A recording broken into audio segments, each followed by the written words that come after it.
Bismillahirrahmanirrahim. Assalamualaikum warahmatullahi wabarakatuh.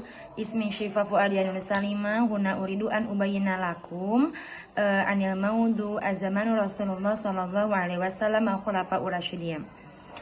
Pada masa Rasulullah Shallallahu Alaihi Wasallam, aspek politik, budaya, dan ekonomi saling terkait dan membentuk masyarakat Muslim awal. Dalam aspek politik, Rasulullah membangun sistem pemerintahan di Madinah yang dikenal sebagai Piagam Madinah. Ini mencakup pengaturan hak dan kewajiban antar kelompok ras dan antar kelompok suku dan komunitas, lalu menciptakan sistem kepemimpinan yang terstruktur dan adil. Dalam bidang ekonomi pada masa itu didasarkan pada pertanian, perdagangan, dan zakat.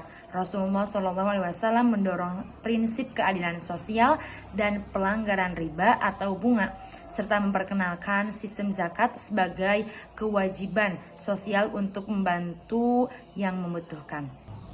Lalu dalam bidang budaya pada masa Rasulullah SAW sangat dipengaruhi oleh ajaran Islam yang mengajarkan kesetaraan, toleransi, dan moralitas yang tinggi.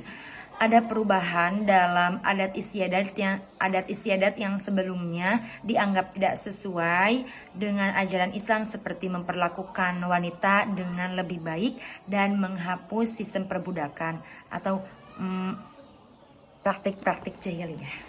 Kepemimpinan pas masa Rasulullah, Nabi Muhammad SAW tidak meninggalkan wasiat tentang siapa yang akan melanjutkan kepemimpinan beliau sebagai pemimpin umat Islam setelah beliau wafat. Beliau nampaknya menyerahkan persoalan tersebut kepada umatnya untuk menentukannya. Karena itulah tidak lama setelah Nabi Muhammad SAW wafat, belum lagi jenazahnya dimakamkan, sejumlah tokoh muhajirin dan ansor berkumpul di balai kota Bani Sa'idah Madinah. Mereka memusyawarahkan siapa yang akan melanjutkan estafeta kepemimpinan Nabi Muhammad SAW. Akhirnya dengan semangat ukhuwah Islamiyah yang tinggi, Abu Bakar radhiyallahu anhu terpilih. Rupanya semangat keagamaan Abu Bakar radhiyallahu anhu mendapat penghargaan yang tinggi dari umat Islam, sehingga masing-masing dari pihak muhajirin maupun dari pihak ansor menerima dan membaiatnya. Pemikiran politik ekonomi fase masa Khalifah Al-Khulafa Ar-Rasyidin Mawardi memetakan tentang masalah pemilihan khalifah. Sebelum kekhalifahan berdiri, seluruh rakyat merupakan dua golongan terpenting, yaitu yang pertama ahli ikhtiar, kaum pemilih, yaitu rakyat yang memberikan suaranya. Yang kedua adalah ahli imamah, orang-orang yang dipilih, yaitu calon-calon yang diajukan. Nah, mekanisme pemilihan atau cara yang baku seperti ini belum diungkapkan secara pasti ketika itu secara independen, yang nantinya dapat dijadikan sebagai sebuah topik kajian dengan tujuan pemilihan seorang pemimpin itu dapat dipahami secara komprehensif. Di sini saya akan memaparkan kepemimpinan Khulafa Urasyidin pada masa Abu Bakar As-Siddiq saja. Nah, pada masa Abu Bakar As-Siddiq melalui pemilihan baiat pada tahun 632 Masehi sebagai pemimpin umat Islam setelah Rasul.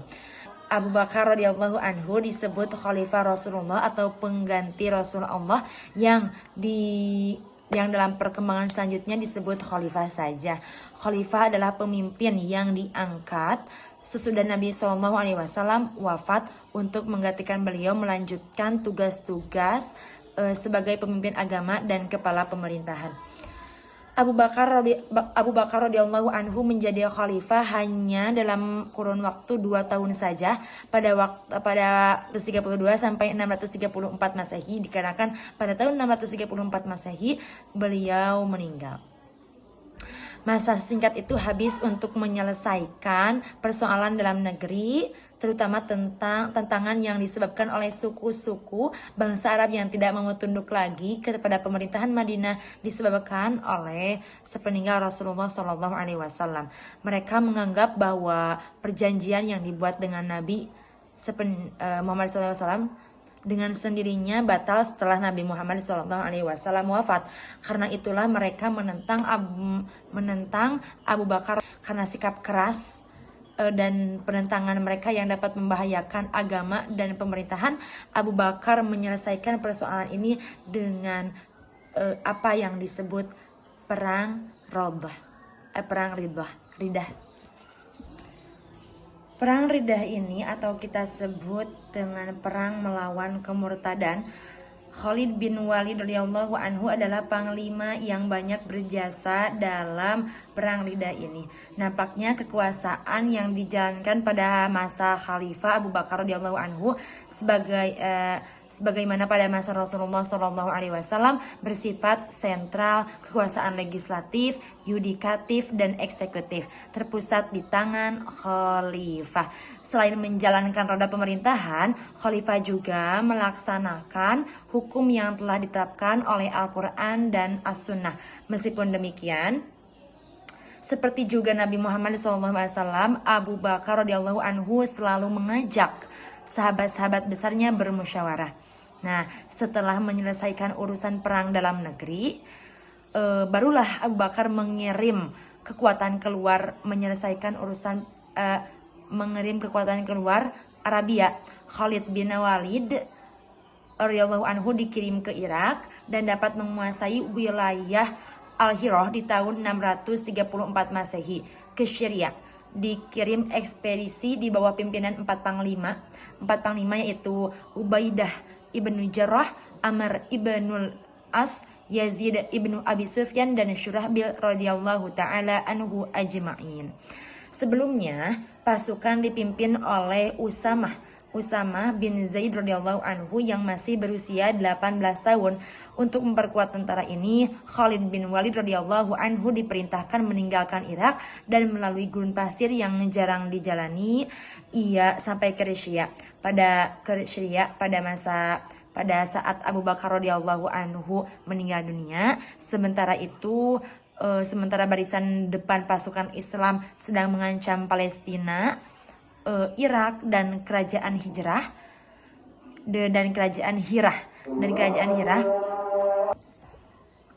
Ia diganti oleh tangan kanannya yaitu Umar bin Khattab Al-Faruq radhiyallahu anhu. Ketika Abu Bakar radhiyallahu anhu sakit dan merasa ajalnya sudah dekat, maka ia bermusyawarah dengan para pemuka sahabat, kemudian mengangkat Umar bin Khattab radhiyallahu anhu sebagai penggantinya dengan maksud untuk mencegah kemungkinan terjadinya perselisihan dan perpecahan di kalangan umat Islam. Kebijaksanaan Abu Bakar radhiyallahu anhu tersebut ternyata diterima masyarakat yang segera secara beramai-ramai membayat Umar radhiyallahu anhu menyebut dirinya Khalifah Rasulullah atau pengganti dari Rasulullah SAW. Ia juga memperkenalkan istilah Amir al-Mu'minin atau petinggi orang-orang yang beriman. Melalui pemilihan di sini dimaksudkan yaitu ketika terjadinya pemilihan dan sekaligus pergantian kekhalifahan pasca Nabi wafat, maka dilakukanlah pemilihan dengan beberapa kriteria seperti calon dari kaum muhajirin yaitu Abu Bakar As-Siddiq, dan Ansor adalah Sa'ad bin Ubadah.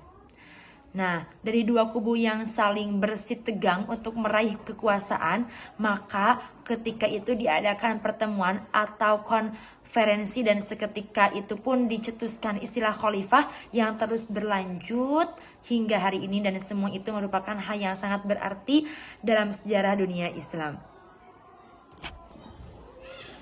Di lain hal, banyak referensi yang menyebutkan bahwa penunjukan Abu Bakar radhiyallahu anhu sebagai khalifah selanjutnya setelah Rasulullah SAW telah dilakukan oleh Rasul ketika beliau sakit dan menunjukkan Abu Bakar sebagai pengganti imam sholat. Ini ditafsiri oleh banyak kalangan sebagai tongkat estafet kepemimpinan dalam Islam. Nah, selanjutnya adalah manajemen pemerintahan Abu Bakar radhiyallahu anhu. Pada masa Abu Bakar radhiyallahu anhu saat itu masih banyak sekali pertentangan antara pemeluk Islam dengan sisa-sisa kabilah Arab yang masih berpegang teguh pada pada warisan jahiliyah. Pemerintahan Abu Bakar radhiyallahu anhu pada hakikatnya bersifat sentralistik dengan beberapa tujuannya seperti menciptakan stabilitas, keamanan, pemilihan pegawai dan pendelegasian. Di lain hal di mana masa Abu Bakar Jazirah Arab saat itu telah dibentuk beberapa provinsi, diantaranya wilayah Hijaz meliputi 3 provinsi yakni Madinah, Makkah, dan Taif. Wilayah Yaman terbagi 8 provinsi yaitu Syana, Hadramaut, Haulan, Jabid, Rama, Az-Zun, Najran, Jarsi, dan Bukhrain. 11 dari sekian pembagian provinsi ini, Abu Bakar radhiyallahu anhu juga menempatkan para gubernur dengan tujuan untuk bisa mengontrol serta mengawasi dan menegakkan ajaran Islam. Selanjutnya, manajemen ekonomi Abu Bakar radhiyallahu anhu. Abu Bakar radhiyallahu anhu yang memerintah hanya sekitar 27 bulan. Di masa kepemimpinannya ia banyak pula mengurusi masalah murtad dan orang-orang yang menolak membayar zakat. Kedua poin ini disikapi dengan tegas oleh Abu Bakar radhiyallahu anhu karena pasca wafatnya Nabi Muhammad SAW banyak umat muslim yang murtad kembali dan menolak membayar zakat dengan berbagai alasan yang ada. Abu Bakar radhiyallahu anhu memiliki komitmen yang cukup kuat dalam masalah zakat ini sehingga ia sampai-sampai menunjuk Anas, yaitu seorang ahli amil, untuk mengurusi masalah perjakatan dengan memperhatikan keakuratan perhitungan zakat.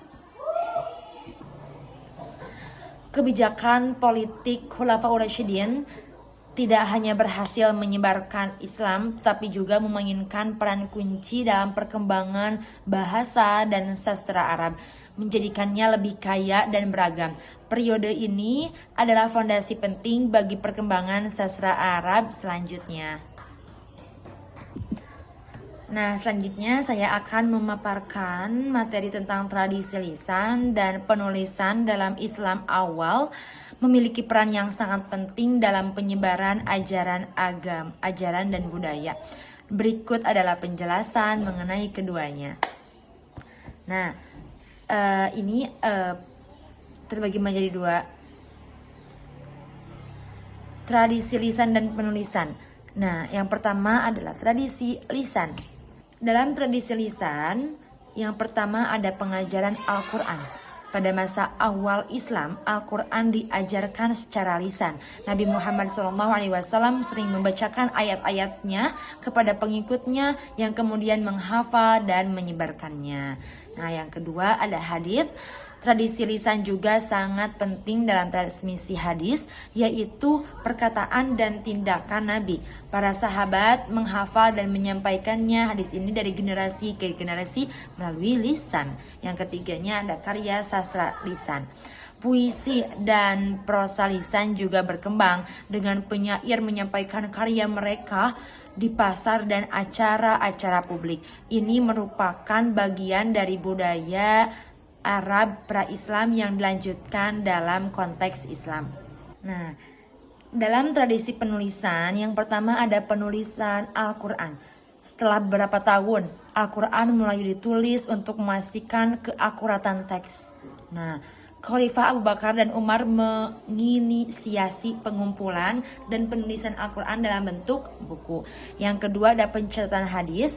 Pada masa Khulafaur Rasyidin, pengumpulan dan penulisan hadis mulai dilakukan. Meskipun ada kekhawatiran tentang keaslian dan otoritasnya, proses ini berlangsung lebih intensif di abad selanjutnya.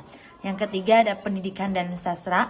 Penulisan juga berkembang dalam konteks pendidikan. Kitab-kitab tentang fikih, tafsir, dan sastra mulai ditulis, memperkaya tradisi pengetahuan dalam komunitas muslim. Yang keempat ada pengaruh budaya. Tradisi penulisan ini tidak hanya melahirkan karya-karya baru, tapi juga memfasilitasi pertukaran ide dengan budaya lain seperti Yunani dan Persia.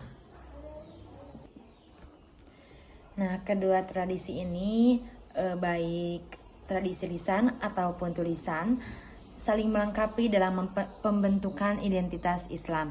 Nah, tradisi lisan memungkinkan penyebaran cepat ajaran dan nilai, sedangkan penulisan memberikan stabilitas dan akses yang lebih luas terhadap pengetahuan.